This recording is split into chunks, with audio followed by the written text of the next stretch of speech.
Hello, everybody. It's Dave Neal, stand-up comic, host of Bachelor Nation News. Jason Tartick is on a press run for his new book, which means if there's ever a time where he wants to use his sort of financial wherewithal to possibly give insight into his breakup, he may be using it to generate media to get people to buy his book. I'm not saying this is what he's doing intentionally, but if there's ever a time that one would sort of weaponize the gossipy nature of Bachelor Nation, it would be now.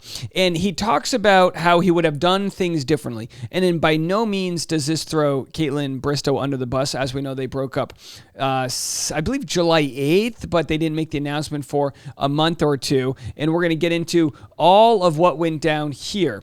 He's going to be doing lots of press. Again, we have him on a podcast right here, Savannah Chrisley, who, by the way, again, no offense to anybody out there, sometimes you stumble up the ladder. I mean, she has 139,000 subscribers. Congrats. I mean, good. Wow. We'll have a clip for that in a second. Jason Tartick would have told himself to wake the hell up before moving in with ex Kaitlyn Bristowe. Now, of course, this title is very, I don't want to say misleading, but of course people knows how to do the old clickbait. In the People exclusive excerpt from his book, Talk Money to Me, the Bachelorette vet reveals what he wished he asked his ex-fiancée before they lived together. Through my research, I found that money fights are the second leading cause of divorce, right behind marital infidelity. Statistically, we have learned that just the act of not talking about money is creating separation within our relationships. Talk Money to Me is another step in my desire to push financial transparency and teach money management skills to people of all ages, which, by the way, is genius because his audience is people that are either in relationships or want to be in relationships, want healthy relationships, want to learn how to communicate. So he discusses communication, which is the key to a good relationship, and shares how financial communication also important. He worked in the banking industry for nearly a decade before appearing on Becca Kufrin's season of The Bachelorette, and now hosts a business podcast, Trading Secrets, runs Rewired Talent Management Agency, and invests in multiple companies. The Buffalo native credits his grandfather with sparking an interest in financial literacy. When I was 16, he opened up his entire portfolio and taught me the basics of investing. That's really sweet.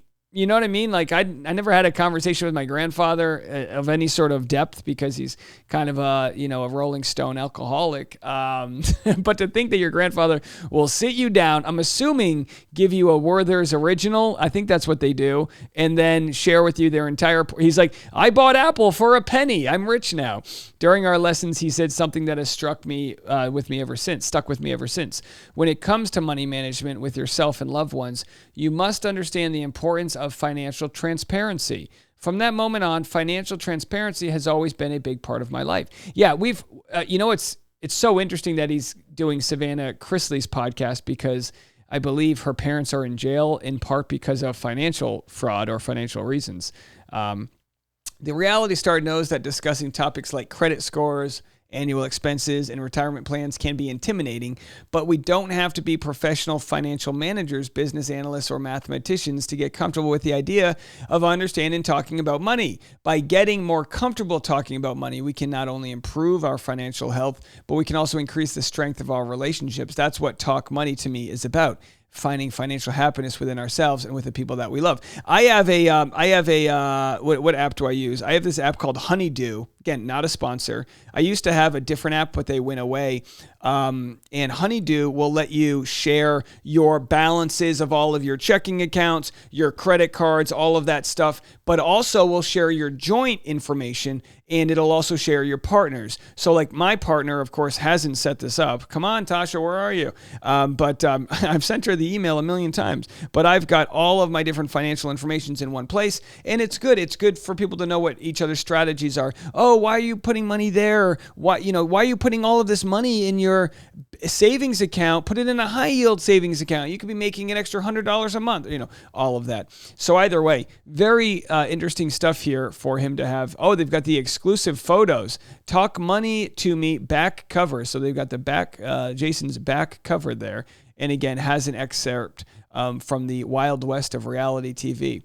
I'll read this real quick. With the chaotic year of learning how to navigate the Wild West of reality TV and social media just behind me, the excitement of my new romance and the gut punch of the unexpected loss of my job, I neglected to look at life's balance sheet.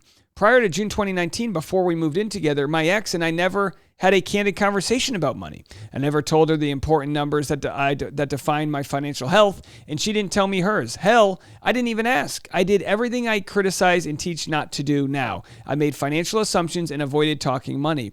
At move-in time, we didn't have transparency on each other's financial status. We didn't have a plan for our financial future together. We were caught up in love and life, which is easy to do, especially when you're going full steam ahead at 200 miles an hour. Now, he probably, when he did learn about Kaitlyn Bristowe's financial situation, realized she's a cash cow. Kaitlyn Bristowe is a money-making machine. I'm not saying everything she does is a billion-dollar company, but her podcast must be doing very well. She's got a very large following. So he says, talk credit score, income, total debt, annual spending habits, how bills would be split, joint accounts, do all of that. So, he says the things that he never talked about. They purchased a joint living asset without a contract. Hello, Ramen, their dog. 4 months later, purchased another living asset without a contract. Love you, Pinot. Investment portfolio. I didn't know hers. She didn't know mine. And we didn't discuss it openly. Yeah, I mean, who's getting jiggy with it, discussing their S&P 500? Oh, baby, want to go have a hot bubble bath and talk about our dividends? No one wants to do that, but it's good to do. Here's what Jason had to say on the Savannah Chrisley podcast. Their relationship with money. What do they expect out of their partner? These are things we constantly just kick down the road. And then when you look at all the numbers, it's crazy. It's like 70% of couples have some type of financial infidelity. So like cheating through finances. Over 40% of couples have arguments about what they're spending on wants versus needs. I mean, there's so many issues, and it's wild how money decisions actually impact intimacy. And there's a ton of statistics around that. For sure, because you think when someone does something with money and you start to question other things, like whether it's their integrity or their decision-making skills or what they care about, what they don't care about. I'm not saying her voice pierces through my skin. It's a lot more than just spending money. 100%. People ask me a lot, like, how do I bring in more money or spend less? What I say is, if you want a free therapy appointment, go look at your last 3 credit card statements, look at where you spent the most, but then like break it down. Like, take a minute, take a breath, and be like, why? What was the reason behind that purchase? So like one thing I did in my 20s, 21, 22, I'm looking at all the money I'm spending. It's every bar tab. It's ridiculous. Same way, not bar tab. I don't really spend much on alcohol, but it's food. My wife and I just love, maybe it's, again, not that we're bored, but if we're like, what should we do? Let's go eat. We love to eat. For years, when I lived in New York City, I didn't consider myself poor at the time, but I think you would consider I think I was probably extremely poor. I was living virtually paycheck to paycheck. I was still going out to the bars, but the ones that got you the $3 beers, right? And there was one bar that was called, what was it, like Turtle something? There was this one bar, if you bought a beer, you got a free pizza with it. I'm not kidding. Not a slice of pizza. They literally gave you a full pizza. No, sure. Were they high quality pizzas? No, I probably, it would probably put a lot of toxins into my body here. But the point is I was so poor to the extent of living in a high cost of living city. I couldn't do much. I never went out to dinner. So now I've almost overcorrected and said, I can afford to take my wife out to Italian. Let's go out to Italian. Let's eat on the side of the menu I never would have eaten because I was so financially aware of my standing. If it wasn't on the burger and fries side of the menu, I couldn't look at it. Now we're like throwing appetizers in there. And I'm not saying we're balling out by any means, but I've had to go, okay, eating out is not good for you. Generally, you eat way more calories when you eat out. So it's not even like it's good for you. So tone it in. Eat out on special occasions, but don't just eat out because you're eating out. So for me, that's where I probably spend more of my money. The rest of what I spend goes into my business, or like I'm very conservative in what I spend money on clothing wise. When I find something that I love, I'll buy 3 pairs of it, but I won't buy it often, So I've done the same audit he's doing. It's always good to do. So I'm like, Savannah, I can't drink that much. There's no way. So I start analyzing it. Okay, what am I doing? I finally got a job, getting paid well, Friday night. I'm putting the card down. Everything's You're paying on for me, everyone. right? There's a lot of like insecurities with that. It's like, what am I trying to compensate for? I had a buddy who did this, and he racked up 10 grand in credit card debt like that. He just became the guy that was buying shots for everybody at night. And it's like, everyone loves that, but you're stuck with the bill the next day. Yikes. Or why am I acting like that? You know, and once you could like do a deep dive on the psychology of why you spend, you actually understand yourself better. And it allows you to be like self-aware and accountable. So there's a lot of factors here that come into money. I love that. You know? That's amazing. It really is. There's not a lot of talk about that. Right. Exactly. So we step into it. Okay. So where can people find your book? You can get it on Amazon right now, pre-order, called Talk Money to Me. And that's the place to go right now. Okay. That's awesome. It comes out in April. Okay. So for people that don't. Okay. So anyway, they go on, and there's actually some articles being written about this conversation. Savannah Chrisley tells Jason Tartick she knew his ex, Kaitlyn Bristowe, was going to break up with him.